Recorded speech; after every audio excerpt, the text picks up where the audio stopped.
which have gone by, donor requirements have made institutions, local NGOs,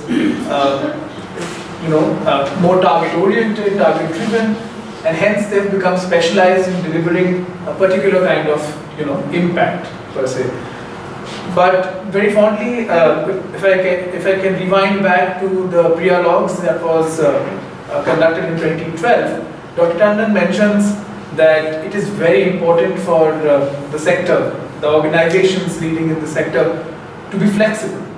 To be flexible not only in working towards a certain goal, but also to interact and collaborate with stakeholders beyond our sector per se.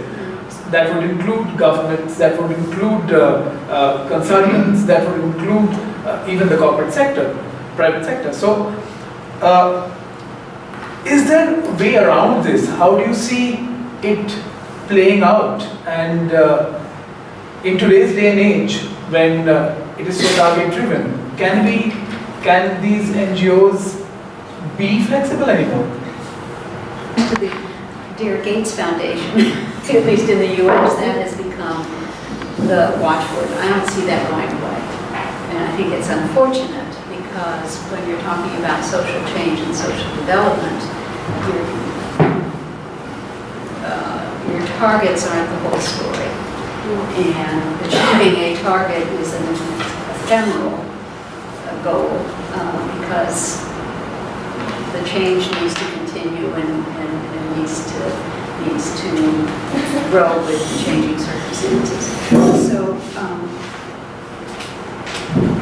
I think embedded in your question is how can NGOs or the sector, civil society sector, be sustainable when the resource base is as it is, and I think will continue and probably become even more so.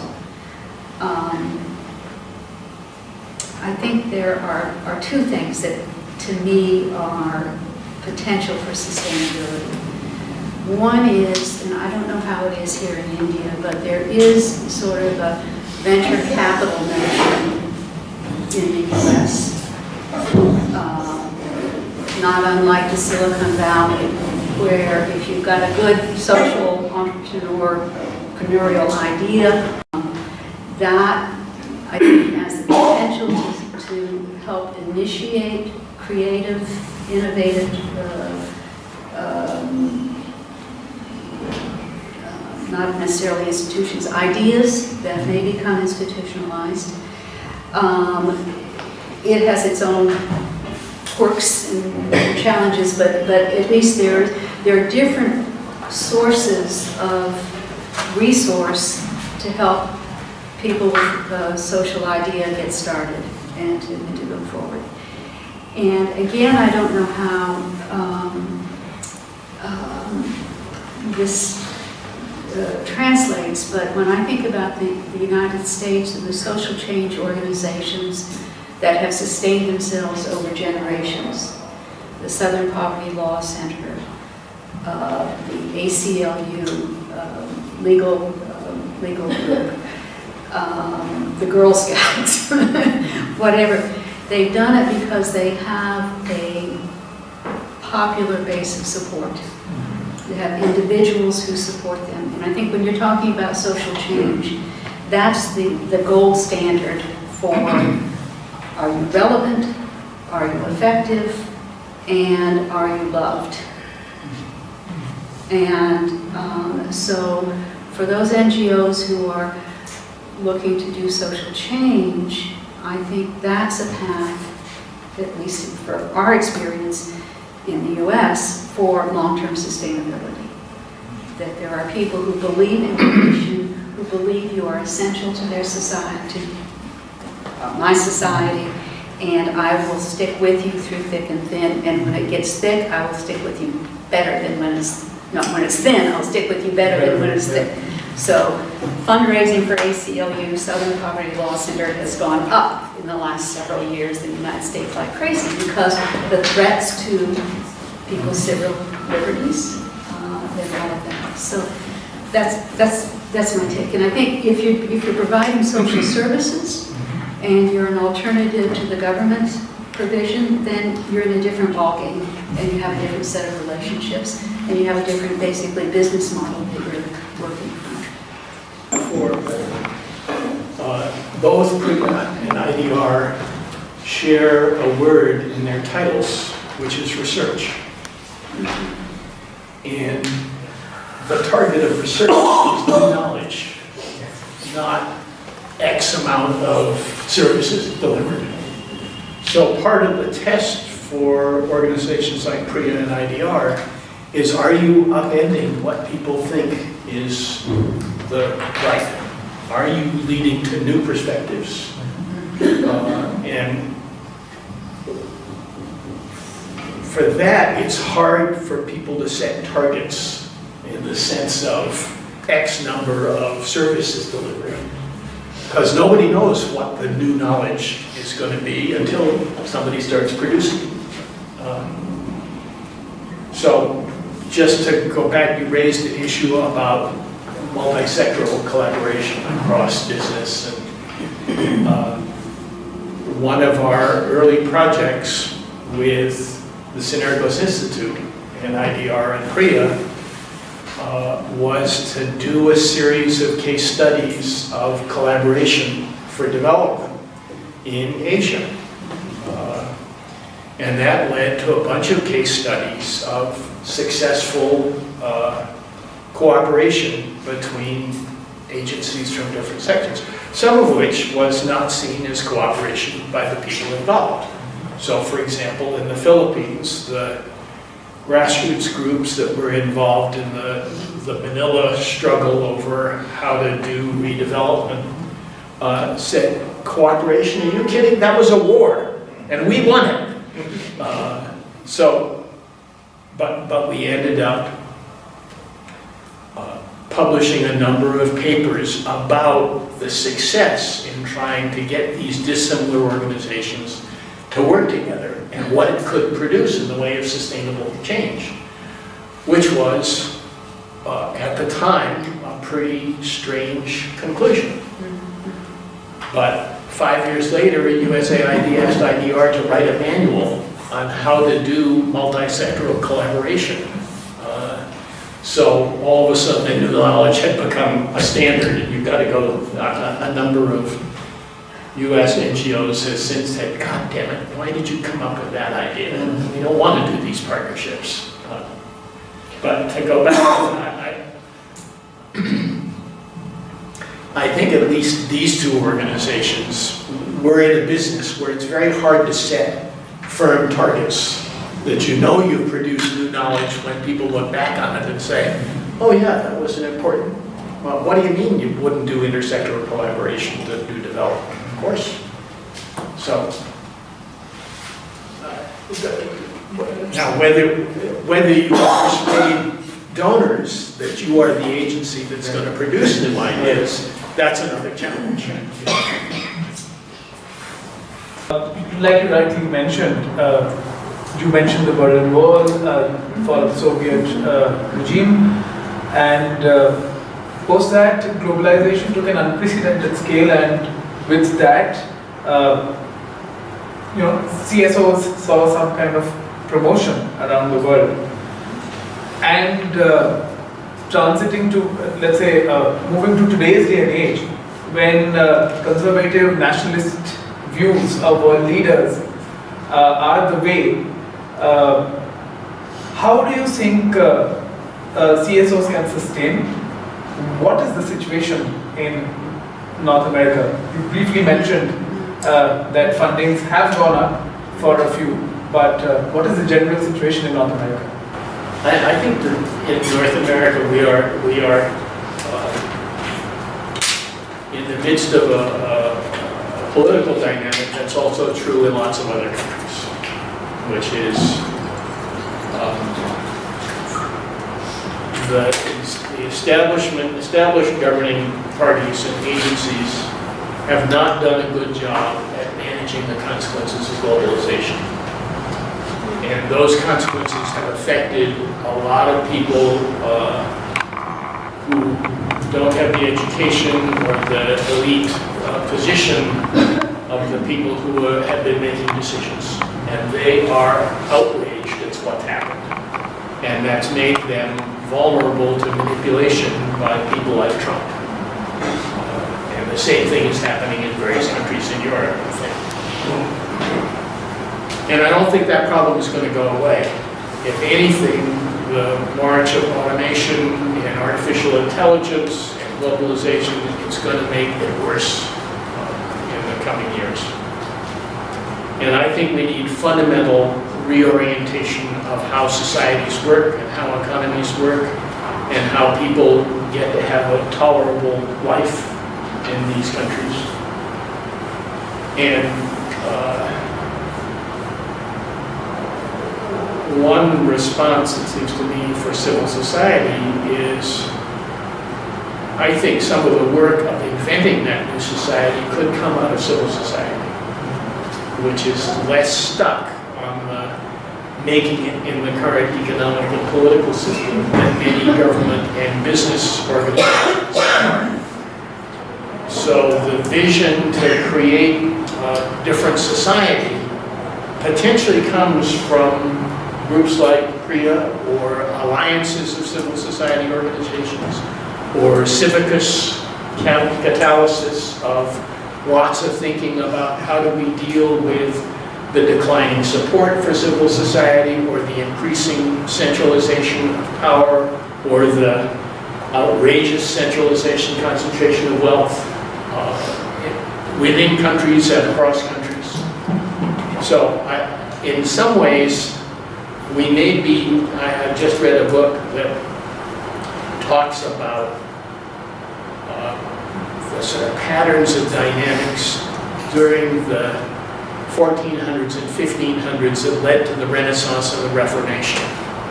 And this book is making the argument that we are in another period of technological and social and economic change that can lead to the flowering of genius, like the Michelangelos and the Galileos of that time, but also leads to a flowering of risk, of disruption and violent social change, etc. Now, my guess is this is going to present lots of survival challenges to existing NGOs, but it may also provide lots of opportunity for new thinking, where capacity to do research about complex social economic systems may become very, very important.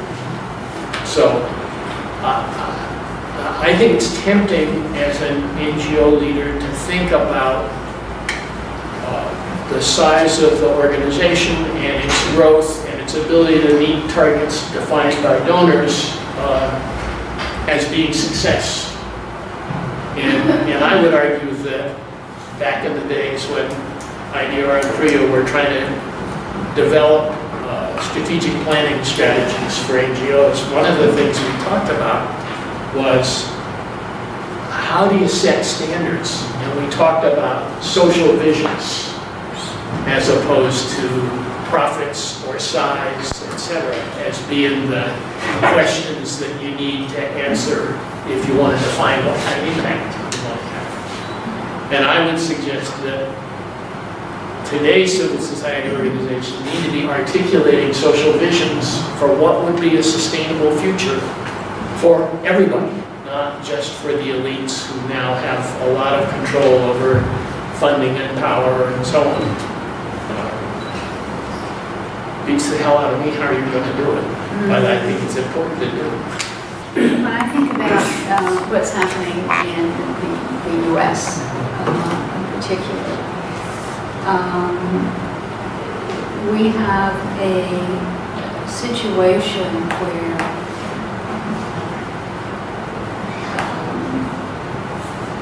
I think the majority, maybe a slim majority, but the majority of people in the United States think we're going in the wrong direction, domestically and globally.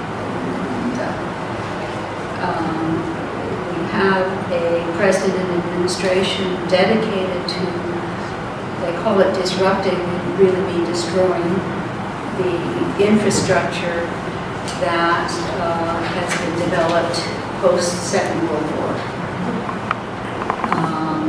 So the dismantling of the regulatory function of the national government is moving at such a rapid rate, it's dizzying. It's horrible. And the undermining of civil, as in respectful society, is also going at a tremendous rate. And David spoke about this book he's read, which I haven't read, but I've heard about, and the anger and the upsetness of those in our country who have been left behind has found a spokesperson. But a spokesperson who doesn't provide a positive vision, but provides a negative vision and a devolution, a downward spiral of that which could make life better for those for whom life has been made worse. Really since the 80s, when we've had this tremendous growing gap of wealth and poverty. And it's not that the people who are poor, it's the people who used to be middle class have become poor. So, to me, the question is, what is the function or service that civil society organizations can perform? So we have this negative picture I just described. In its wake is a emergence of a tremendous amount of energy, one, to resist what's been happening, and two, to make positive change. And so the question to me is, what can civil society organizations who are established with capacity do to support the effectiveness of that counter-movement, if you will, against what's happening? And we had just a week, 10 days ago, a shooting in this high school in Florida, where the students are saying enough. And they've gone to Tallahassee to say, you for whom the NRA, the National Rifle Association, is supporting, you watch out because we're not going to vote for you. Now, how that evolves, but it's becoming a national movement, it's not a local movement anymore. How that evolves, I think, will depend on whether those in civil society organizations with capacity offer support. How do you, you kids who are not only well-intentioned, but very, very, very capable in terms of articulating what needs to happen. How do we support you to help that happen? And how do we engage those local efforts, which are everywhere, on about dozens of issues? How does the established civil society support those to become coherent and effective in one, resisting the damage that's being done, and two, offering an alternative for a more positive future? And I do think no, I shouldn't say this, it's my age. I had an uncle once who in the 60s said, Jane, the world is going to be saved by your generation. And even at the time I looked at him, I said, you've got to be kidding me. You've got to be kidding me. But I do think that investment in the generations that are coming up, and those of us who are getting gray hair, moving out of the way and turning over leadership as it evolves is important too. But to me, the civil society's function is to help channel on both sides, for those who are applauding the negative because they think perhaps it's going to be better for them, working with them when it isn't better to channel their anger in more positive ways, and those who are saying you cannot destroy all of this, helping them channel that energy into effective change, I think is the goal. This point is very it's not just happening in US, that a lot of people are feeling left behind, or even sort of feeling that their material base is vulnerable. Yes. Even here in this country, we are experiencing similar phenomena. And now the phenomena is becoming even more challenging because of the demographics. Nearly half of our population is below 25 years of age. This is the generation which is, post Soviet Union, post Rajiv Gandhi, post liberalization. They are basically growing up in a different era. They're growing up with mobiles in their hand as opposed to books. Now, aspirationally, this youthful demographic is much ahead of our previous generation. In my generation, if you had a sort of a two-wheeler motor scooter or something when you were 35, it was considered progress. And if you had your house by the time you were 45, it was considered stability. You arrived in middle class. Now people have this at the age of 20, 25, and so they're aspirationally way ahead, but the reality is that the economy is not serving everybody. So the disconnect between, we had low aspirations. We had aspirations of, the Hindu rate of GDP growth used to be 3%. Now we have aspiration of 10%. When we get 7.5% or 8%, we get pissed off. That's very poor. Aspirationally, everybody wants to be somewhere by the age 25, but if you are unemployed, then you get angry. So this disconnect between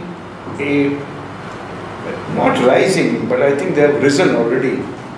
They must be falling now. Risen aspiration and the reality is creating social disruptions. I think we are, the inequality is increasing. Despite all the rhetoric, the perpetuation of elites continues, and those who are trying to enter, the middle class or whatever, are constantly feeling vulnerable and being pushed back. It's a couple which has got fancy information technology job in Bangalore, and at the age of 35 are earning combined family income of 50 lakhs or 1 crore or whatever, and then they are laid off. Is much more painful than if you are earning only 5 lakhs, because you have people are taking a holiday with loan. In my generation, you took loan only for house or for health reasons, not for holiday. Holiday is pleasure. But this is where a lot of the anger in the young people who are coming into the cities, who are wanting to have a good life. If you read the newspapers, somebody wanted to go and buy a motorcycle, so ran away with somebody's money. This is growing, and the more dreams we sell, the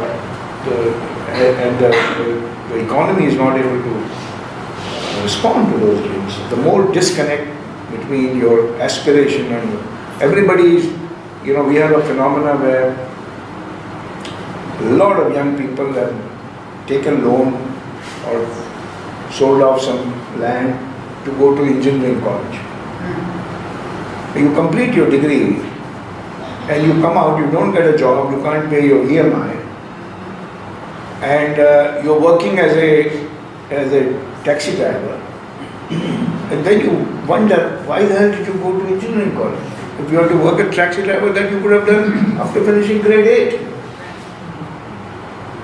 So the family's expectation that you have become an engineer, your own aspiration that I have become an engineer,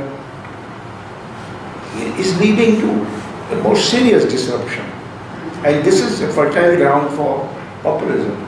You can sell dreams which will not be fulfilled. And I worry a great deal about our context because we have such a youthful population. There's a large base of young people. They are potential for change, but they are also facing this disconnect, very serious disconnect. So let me just to build on that. So articulation of alternative dreams and of what the society might look like is going to be very important. In the U.S. at this point, I think the amount of college debt, education debt, of kids is greater than the credit card debt for the whole country. So there are a huge number of people who've put out a lot of time and energy to get college degrees and have ended up saddled by an enormous amount of debt that it's going to take them years and years and years to get out from underneath them. They have to move back in with their parents rather than buy a house, which they would have done 40 years ago. So all this says if this is a time of potential ferment that has both downsides and upsides.